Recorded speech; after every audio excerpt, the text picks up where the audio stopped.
ಎಲ್ಲರಿಗೂ ನಮಸ್ಕಾರ. Welcome to Smile Vlog YouTube channel.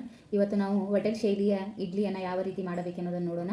ಹಾಗೆ ನಮ್ಮ ಯೂಟ್ಯೂಬ್ ಚಾನಲನ್ನು ಇನ್ನೂ ಯಾರು ಸಬ್ಸ್ಕ್ರೈಬ್ ಮಾಡಿಲ್ಲ, ದಯವಿಟ್ಟು ಹೋಗಿ ಸಬ್ಸ್ಕ್ರೈಬ್ ಮಾಡಿ, ಸಪೋರ್ಟ್ ಮಾಡಿ. Thank you so much. ನಾನು ಮೊದಲಿಗೆ ಇಡ್ಲಿ ಮಾಡಲು 1.5 ಕಪ್ಪಿನಷ್ಟು ಉದ್ದಿನ ಬೇಳೆಯನ್ನು ಚೆನ್ನಾಗಿ ಒಂದು ಸಲ ತೊಳೆದು ಮತ್ತೆ ಅದಕ್ಕೆ ಸ್ವಲ್ಪ ನೀರನ್ನು ಬೆರೆಸಿ ನೆನೆಯಲು ಇಡಬೇಕು. ನಾನು 1 ಕಪ್ಪಿನಷ್ಟು ಸಬ್ಬಕ್ಕಿಯನ್ನು ನೆನೆಸಲು ಇಡುತ್ತೇನೆ. ಹಾಗೆ 1 ಕಪ್ಪಿನಷ್ಟು ಅವಲಕ್ಕಿಯನ್ನು ಸಹ ನಾನು ಇಲ್ಲಿ ಸೇರಿಸುತ್ತೇನೆ. ನೀವು ಬೇಕಾದರೆ ಸಬ್ಬಕ್ಕಿಯನ್ನು ಸೇರಿಸಬಹುದು, ಬೇಡವಾದರೆ ಬಿಡಬಹುದು. ಈಗ ನಾನು 4 ಕಪ್ಪಿನಷ್ಟು ಇಡ್ಲಿ ರವೆಯನ್ನು ಒಂದು ಪಾತ್ರೆಗೆ ಹಾಕಿ ಅದಕ್ಕೆ ಸ್ವಲ್ಪ ನೀರನ್ನು ಬೆರೆಸಿ ಅದನ್ನು ಚೆನ್ನಾಗಿ ಮಿಕ್ಸ್ ಮಾಡಿಕೊಳ್ಳಬೇಕು. ಮಿಕ್ಸ್ ಮಾಡಿಕೊಂಡ ಮೇಲೆ ಅದಕ್ಕೆ ಒಂದು ಪಾತ್ರೆಯನ್ನು ಮುಚ್ಚಿ ನೆನೆಯಲು ಇಡಬೇಕು. ಈಗ ನಾವು ಒಂದು ಮಿಕ್ಸಿ ಜಾರಿಯನ್ನು ತೆಗೆದುಕೊಂಡು 4 ತಾಸುಗಳ ಕಾಲ ನೆನೆಯಲು ಇಟ್ಟಿದ್ದ ಉದ್ದಿನಬೇಳೆ, ಸಬ್ಬಕ್ಕಿ ಮತ್ತು ಅವಲಕ್ಕಿಯನ್ನು ಒಂದು ಜಾರಿಗೆ ಹಾಕಿ ಅದಕ್ಕೆ ಸ್ವಲ್ಪ ನೀರನ್ನು ಬೆರೆಸಿ ಅದನ್ನು ಚೆನ್ನಾಗಿ ಗರಿಗರಿಯಾಗಿ ರುಬ್ಬಿಕೊಳ್ಳಬೇಕು. ಈ ಥರ ಗಟ್ಟಿಯಾಗಿ ಅದನ್ನು ರುಬ್ಬಿಕೊಳ್ಳಬೇಕು. ಇವಾಗ ನಾವು ರುಬ್ಬಿಕೊಂಡ ಮೇಲೆ ಮೊದಲು ನೆನೆಸಲು ಇಟ್ಟಿದ್ದ ಇಡ್ಲಿ ರವೆ ನೋಡಿ ಯಾವ ಥರ ಗಟ್ಟಿಯಾಗಿದೆ.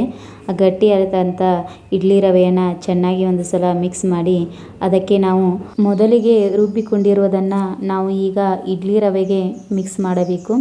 ನೋಡಿ ಈ ಥರ ಆದಂಥ ಇಡ್ಲಿ ರವೆಗೆ ಅದನ್ನು ಹಾಕಿ ಅದಕ್ಕೆ ಸ್ವಲ್ಪ ನೀರನ್ನು ಹಾಕಿ ಅದನ್ನು ಚೆನ್ನಾಗಿ ಮಿಕ್ಸ್ ಮಾಡಬೇಕು. ಮಿಕ್ಸ್ ಮಾಡಿದ ಮೇಲೆ ಅದಕ್ಕೆ ನಾನು ರುಚಿಗೆ ತಕ್ಕಷ್ಟು ಉಪ್ಪು ಮತ್ತು ಸ್ವಲ್ಪ ಸೋಡಾವನ್ನು ಹಾಕುತ್ತೇನೆ. ನೀವು ಇಲ್ಲಿ ಸೋಡಾವನ್ನು ಸೇರಿಸಬಹುದು, ಸೇರಿಸದೇ ಇರಬಹುದು. ಸೋಡಾವನ್ನು ಸೇರಿಸುವುದರಿಂದ ನಮ್ಮ ಇಡ್ಲಿ ರವೆಯು ಉಬ್ಬಿ ಬರುತ್ತದೆ. ಹಾಗಾಗಿ ನಾನು ಅದಕ್ಕೆ ಸ್ವಲ್ಪ ಸೋಡಾವನ್ನು ಸೇರಿಸಿದ್ದೀನಿ. ಸೇರಿಸಿ ಮತ್ತೆ ಅದನ್ನು ಚೆನ್ನಾಗಿ ಮಿಕ್ಸ್ ಮಾಡಬೇಕು. ನೋಡಿ ಯಾವ ಥರ ಆಗಿದೆ ಇಡ್ಲಿ ರವೆಯು, ಈ ಥರ ಆಗಬೇಕು. ಈಗ ನಾನು ಅದನ್ನು ಮತ್ತೆ 4 ತಾಸುಗಳ ಕಾಲ ನೆನೆಸಲು ಇಡುತ್ತೇನೆ. ಇವಾಗ ನೋಡಿ ಯಾವ ಥರ ಆಗಿ ರುಬ್ಬಿ ಬಂದಿದೆ ಇಡ್ಲಿ ರವೆಯು. ಈ ಥರ ಉಬ್ಬಿ ಬರುವುದರಿಂದ ಇಡ್ಲಿಯು ಗರಿಗರಿಯಾಗಿ ಚೆನ್ನಾಗಿ ಬರುತ್ತದೆ. ಹಾಗಾಗಿ ನಾನು ಅದಕ್ಕೆ ಸ್ವಲ್ಪ ಸೋಡಾವನ್ನು ಹಾಕಿದ್ದೆ. ಇವಾಗ ನಾನು ಒಂದು ಇಡ್ಲಿ ಪಾತ್ರೆಯನ್ನು ತೆಗೆದುಕೊಳ್ಳುತ್ತೇನೆ. ಇಡ್ಲಿ ಪಾತ್ರೆಯಲ್ಲಿ ಸ್ವಲ್ಪ ಕೆಳಗಡೆ ನೀರನ್ನು ಹಾಕಿ ಅದರ ಇಡ್ಲಿ ಮನೆಗಳಿಗೆ ಸ್ವಲ್ಪ ಎಣ್ಣೆಯನ್ನು ಸವರಿ ಅದಕ್ಕೆ ಇಡ್ಲಿ ರವೆಯನ್ನು ಹಾಕಿ ಅದನ್ನು 10 ನಿಮಿಷಗಳ ಕಾಲ ಬೇಯಲು ಬಿಡುತ್ತೇನೆ.